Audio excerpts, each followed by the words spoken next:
So yeah, it's the candlelit vigil, and it is the combination of the big weekend, and it's important still that we do remember those living with HIV and AIDS, and also even more so now with the different attacks that we're having on our community, that we're showing solidarity and we're showing respect for everyone. And the amount of people that have turned out for the vigil has been outstanding, and it is, to say, the end of the weekend. It's a case of us remembering all those we've lost, but also to celebrate the future that we have together.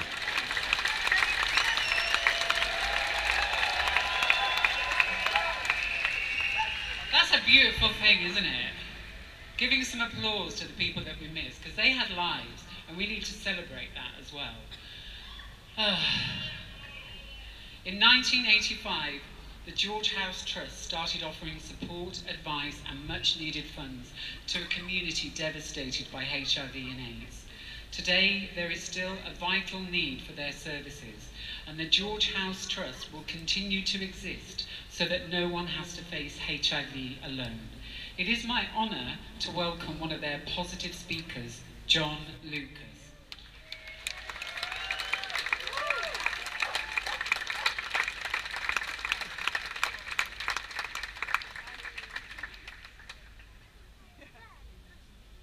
My name's John Lucas.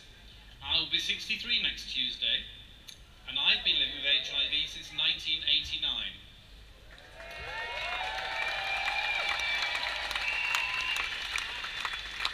The very nice lady who told me that my test result was positive also said I would probably be dead within 5 years. My initial reaction to this news was to shut myself away at home for 3 days. I didn't want anyone to know I was infected, and I was very scared about what was going to happen. This soon settled into an attitude of, I'm going to be dead soon, so I've got nothing to lose. 7 years after my diagnosis, I was still well and working, but deeply in debt. 9 years ago, an all-night nosebleed indicated that my body could no longer cope with the virus. I then started taking medication to control the HIV. I'm now undetectable.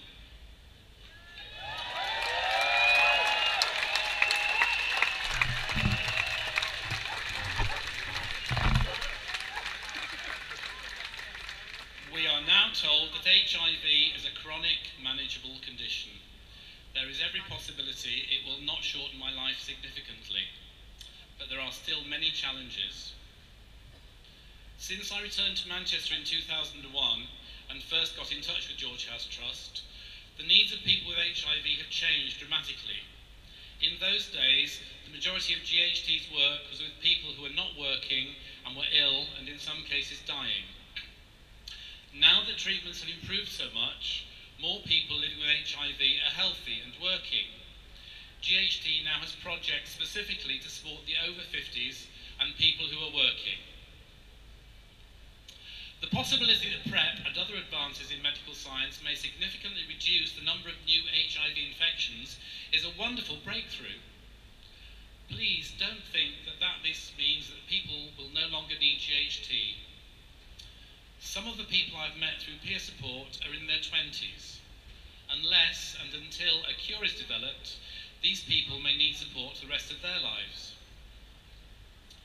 There is still a huge stigma attached to HIV. Only a few of GHT's service users will be comfortable standing here and talking about themselves. I hope that by speaking out, I can help to change that. I hope that in time, HIV will also become a condition that can be discussed without the fear of discrimination and rejection. I thank GHT for all they have done and are still doing to help me and thousands of other people, and I thank you for supporting GHT tonight.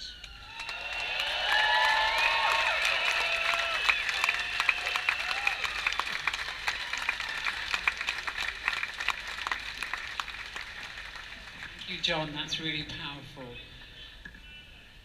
So, as we move towards, it's very hard to compete with a siren, I find. You always lose. So, as we move towards the lighting of the candles, but don't light them yet, I'd like to welcome on stage the director of tonight's vigil, Adam Zane, and the fabulous Lee Peart.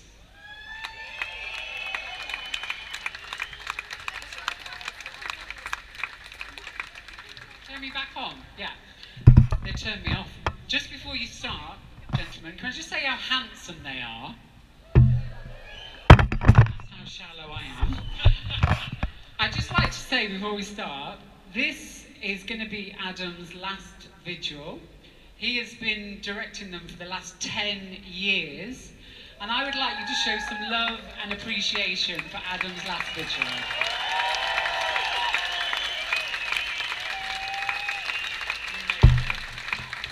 Right, now get on and do some work. Oh, can you please put your hands together for Kate? She's a joy. Thank you. Once upon a time, I was asked to direct the candlelit vigil, and 10 years later it seems appropriate for me now to pass the baton to someone else. I'd like to thank, firstly, my husband for reminding me that I'd got my maths wrong, and it's actually my 11th year. Thank you, Dick. Oh, come on. I'd also like to take this opportunity to thank everyone who has been a part of the vigil over the past 11 years for me, but all the vigils past, from the hosts to all the guests and all the speakers and all the volunteers in the park. Thank you from the bottom of my heart.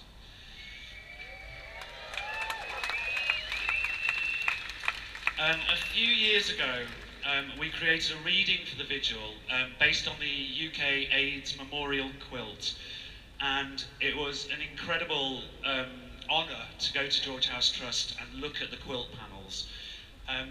Lee was one of the people that read that night, and we're going to read something now.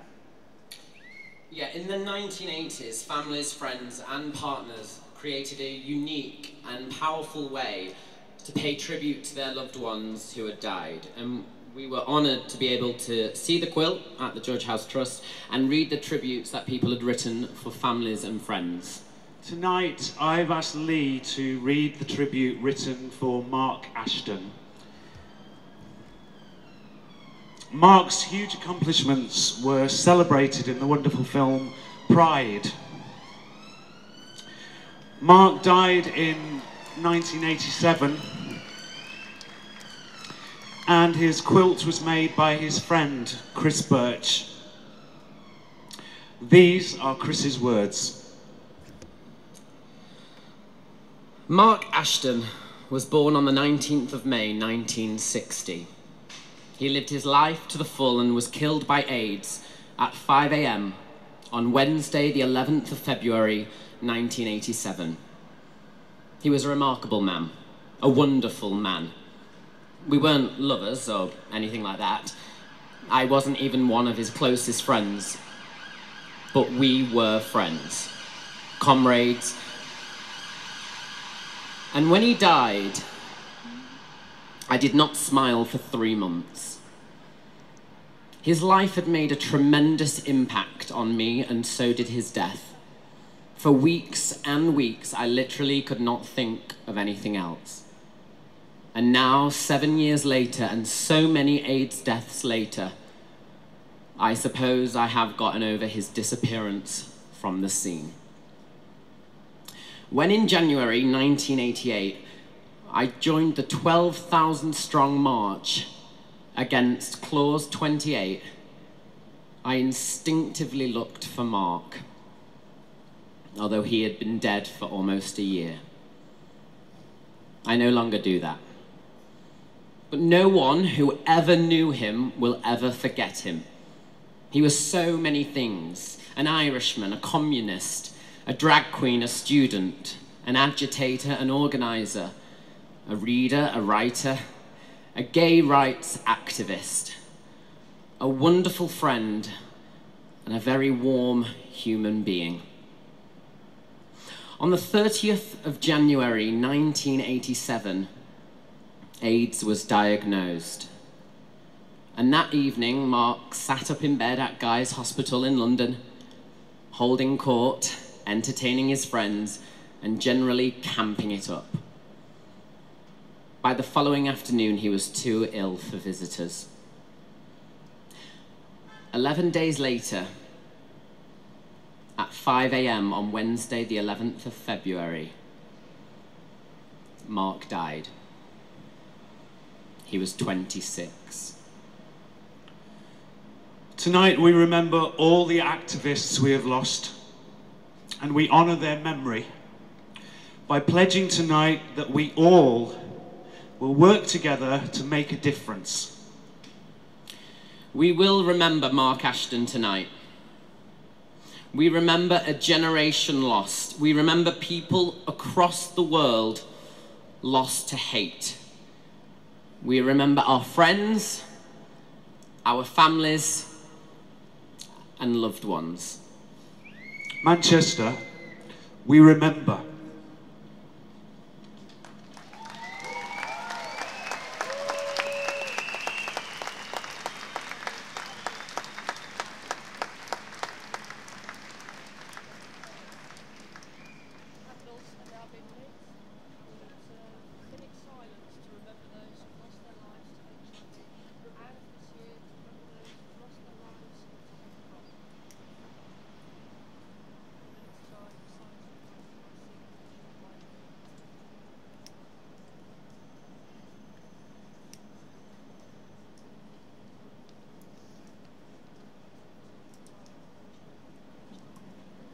We remember.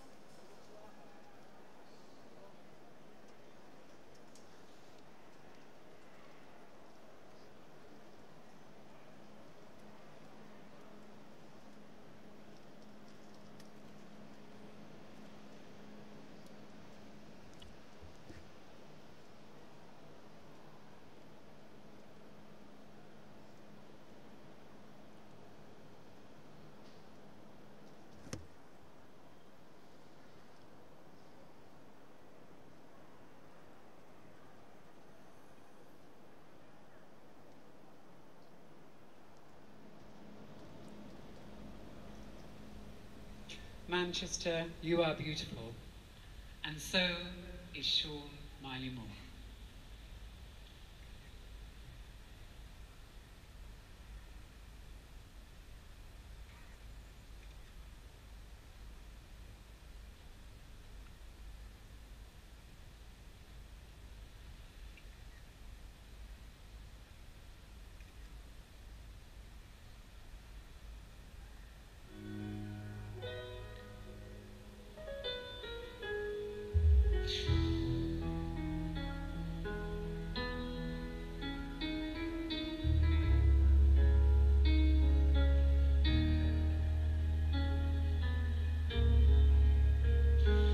Empty spaces, what are we living for? Abandoned places, I guess we know the score. On and on, does anybody know what we are looking for? Another mindless crime behind the curtain. In the pantomime, hold the line. Does anybody wanna take it anymore? The show must go on. The show must go on. Inside my heart is breaking. My makeup may be flaking, but my smile still stays.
think of anything more beautiful than to break the silence than Sean's amazing voice. Let's hear it for Sean again.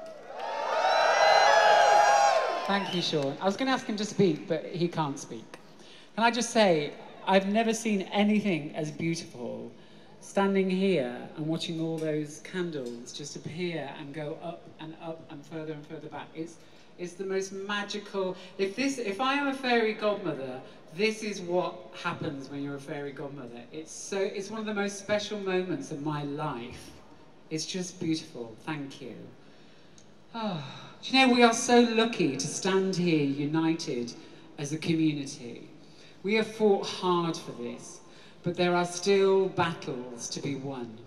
And to reflect on this, I would like to welcome one of the patrons of Manchester Pride and one of the finest writers on Corrie. Please welcome Damien Rochefort.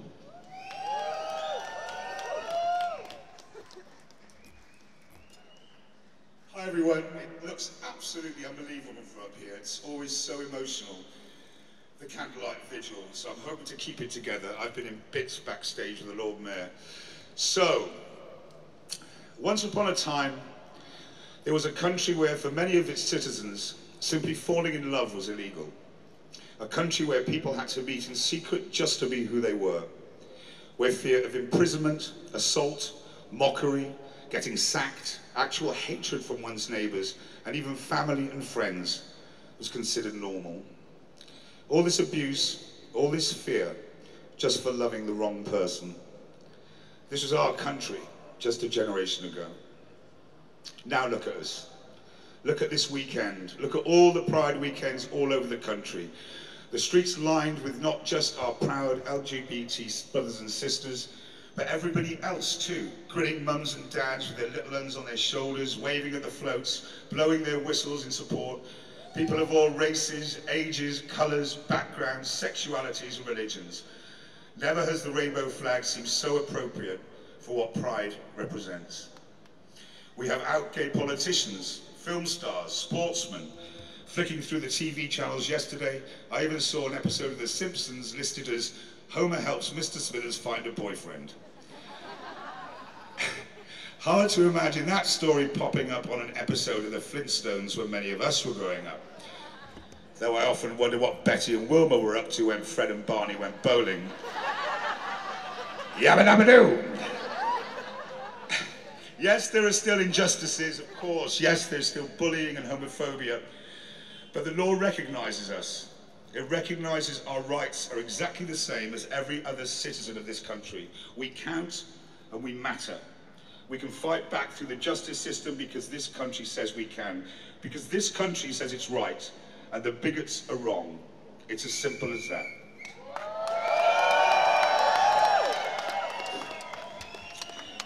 The gradual legal changes that have been won over the decades to finally give us this equality have been down to brave men and women, and not just LGBT people, let's remember that, who have fought for the rights that all of us here enjoy today. So this once upon a time, this Britain that once knew these terrible injustices, is at last getting its happy ever after. We've returned the slipper, we've woken the princess, we've turned the frog into a prince, and many of us have walked down the aisle as the town folk, bless their simple hearts, wave and throw confetti and the music swells and Celine Dion belts out something heartwarming. A whole new world for all of us.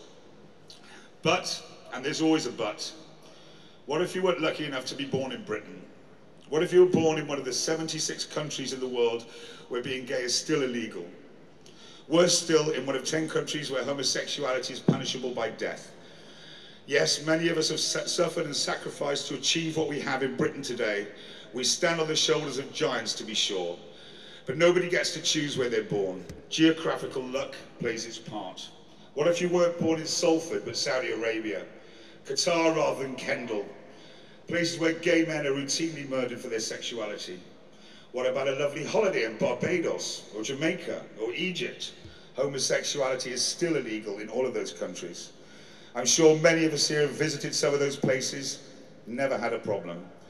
But being on holiday for a fortnight is not the same as living there, not if you're LGBT. About 40% of the world's population live in countries where homosexuality is illegal. Nearly 3 billion people. The mind boggles. Let's take India as an example. There can't be anyone here tonight who hasn't got Indian friends or neighbours, colleagues or lovers whose grandparents or parents came here for a better life all those years ago. We might feel grateful they did, because despite our close historical and cultural bonds, if their forebears hadn't moved away, they would be growing up today in a country where being gay is punishable under the law.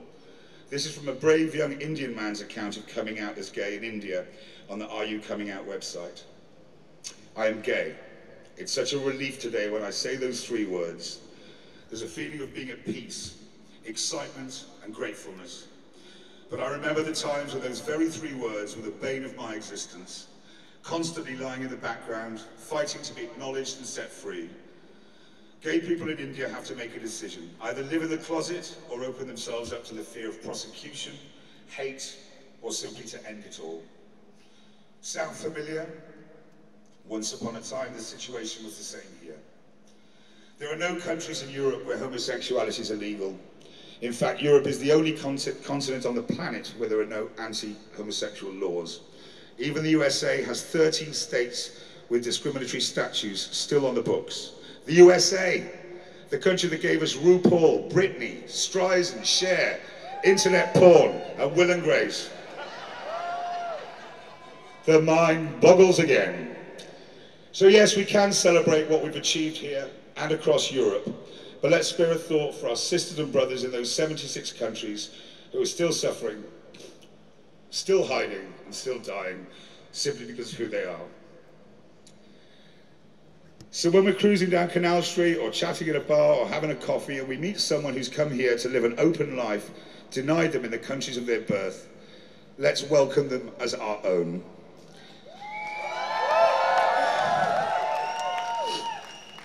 Remember, it wasn't so long ago that LGBT people in this country faced exactly the same bigotry and cruelty for which these people are still trying to escape. Let's be kind, let's reach out, and let's remember just how lucky we are here. And let's not rest until all LGBT people, wherever they're from, find their own happy ever after. Thank you.